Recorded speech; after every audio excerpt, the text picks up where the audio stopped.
How you doing? Okay, so you can see it's 1 through 39. And get sequence. And the top number is 16. So whoever 16 is, congratulations, you just won that His and Hers combo kit with all that stuff in it.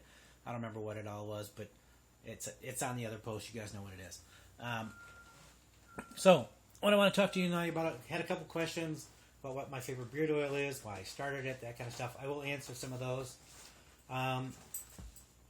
My favorite beard oil, it's slowly becoming my Highlander Grog, which is the coffee-infused beard oil. I'm not a coffee drinker myself, but it's got butterscotch and it's just this just fresh aroma, and it really wakes you up in the morning, but it also sticks with you quite a ways during the day. So that's a nice scent. Other than that, my other favorite is what is now called Cedar Pass, but Woodsman, because I got the old bottles. It's also my original oil. So that's kind of my favorites right now. Although me and Mrs. Jones, really not a lavender vanilla fan, but I like the scent. It's sweet and wild and warm, and it's very calming, very relaxing. And if you guys didn't want to know who Mrs. Jones is, well, it's the wife of one of my customers who actually asked for the vanilla lavender, and she actually loves it. And the song came on one day, and it just hit me. That's the name of the oil, because I was banging my head trying to figure out what the name of the oil should be. So that's where me and Mrs. Jones came. So, what I want to talk. Oh, I will talk. I answered Jeremy's questions about shops and stuff like that in a little bit. What I want to talk to you guys a little bit about is what you should be brushing and combing your beard, and frankly, your hair with, because it makes a huge difference. Preferably, you want to get a wood comb. Depending on what kind of beard you have, you might want to get one that's a little thinner. That's a little thinner than this one. Something with a little more width in between the fangs. Doesn't build up static electricity. It also doesn't cause breakage on the beard hair or in the hair on your head. Very important. Static electricity to help dry out the beard and the hair, and you obviously don't want it broken. And then that's a double-sided horsehair brush. This side is stiff. This side is softer.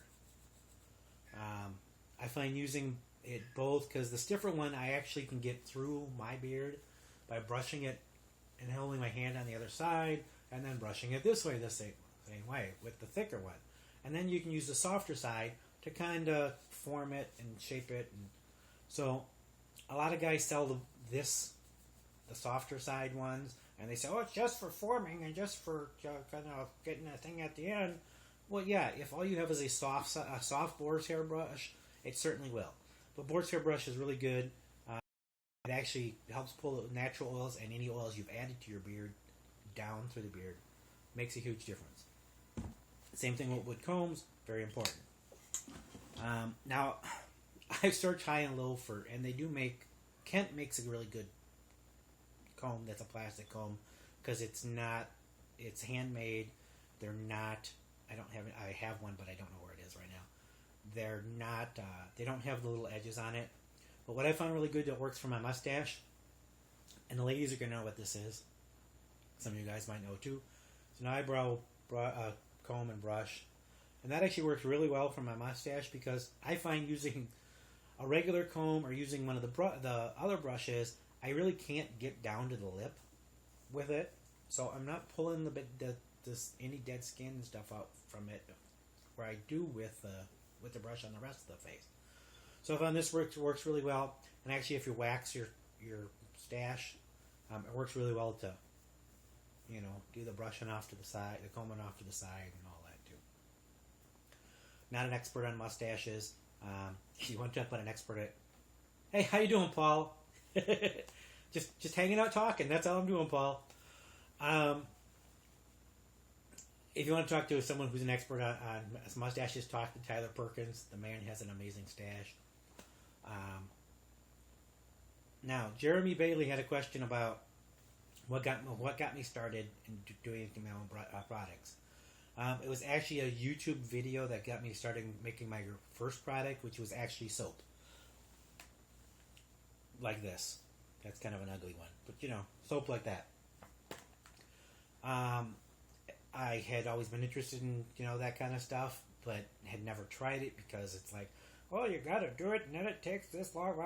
Well, there's a method that you can use called hot process, which is actually closer to the original process because you add heat to the soap when you're making it. So there's a way to do it with a crock pot. And so I watched the video, was immediately hooked in making soap. Had to end up selling it because I was spending so much money making soap, and of course, you have to be able to pay for your hobbies. So it's one way for me to pay your hobbies. The beard oils and all that stuff came later on out of need. So that's how I got started. Now, do I want to set up my own shop per se as a store? No, I'm actually looking at getting into some shops here though, doing some wholesale accounts, and so I don't want to set my own shop unless, of course, you count what I want to do when I retire, which is 9.5 years, which is I want to get a mobile home, a big one, probably an old school bus, convert it, and that just travel the country, doing beard competitions, doing craft fairs, whatever. So yeah, I guess I would have a shop, but it'd be a mobile shop, not a stationary one. So that's what a thing is. One of the questions was about wearing beard oils that your significant other doesn't like. It's always important to have something that they like. Okay, it's really important that you have something that you like, but it's really important that your significant other, your wife or girlfriend or whatever, has to love the scent. It's going to make a huge difference in how they react to the beard, how they treat the beard then. I mean, some of them are going to love your beard no matter what, but if you're smelling like something they like, they're going to come in a lot closer and be there a lot more often. So it's really important with the scent. Did want to cover a couple of things. I know some of you guys have been seeing the laundry butter. Todd Taft, thank you for the shout out about how it makes your socks not stinky. It does make a huge difference. It's all natural. Currently doing an unscented lavender and citrus. The reason I do lavender and citrus, lavender is antimicrobial, so it helps kill some of the stuff that's could be in your laundry, and of course all the citrus actually adds to some of the cleaning power. So that's why this thing. And then unscented, because there's a lot of people, even with the essential oils, don't can have reactions to stuff. So.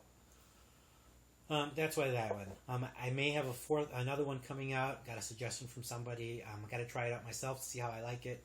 But if I do, I might have another scent coming out that I think you guys are going to really like. What else do I want to cover with you tonight? Oh, one of the things you're going to see in my oils that you don't see in a lot of other oils is I use extra virgin olive oil in my beard oils. I also use it in a lot of my other products. The reason I do it is because it's one of those things that it's really great for moisturizing. It's really great. It has antioxidants in it, so it's really good for that. But it's one of those things that you don't have a lot of allergy issues with it, or very, very few allergy issues with olive oil, and it's been used for 2,000 or 3,000 years on people's skin and so that. Any problems that we would have had, there would have been there, but it's a tried and true ingredient in those kind of things. That's one of the reasons I use it. I also think it adds longer term to keeping the beard moisturized. It's not one of those ones that dissipate fairly quickly. That combined with the other oils I got in there, I think does a really good job. It gives you the initial hit that absorbs, and then the rest of them so it can absorb. It can extend out the life of that. What else did I want to cover this week? Those of you guys that are in the Milwaukee area this Sunday, even though it's going to be raining, stop by the West Allis Farmers Market. I'll be there Sunday from 8 to 5. Set up with all the stuff. So you guys stop by and get what you need there. So, unless I got any other questions, just want to say beard on, beard strong. Remember, beardedrhino.com. Bearded Rhino, saving beards one face at a time. See you guys later.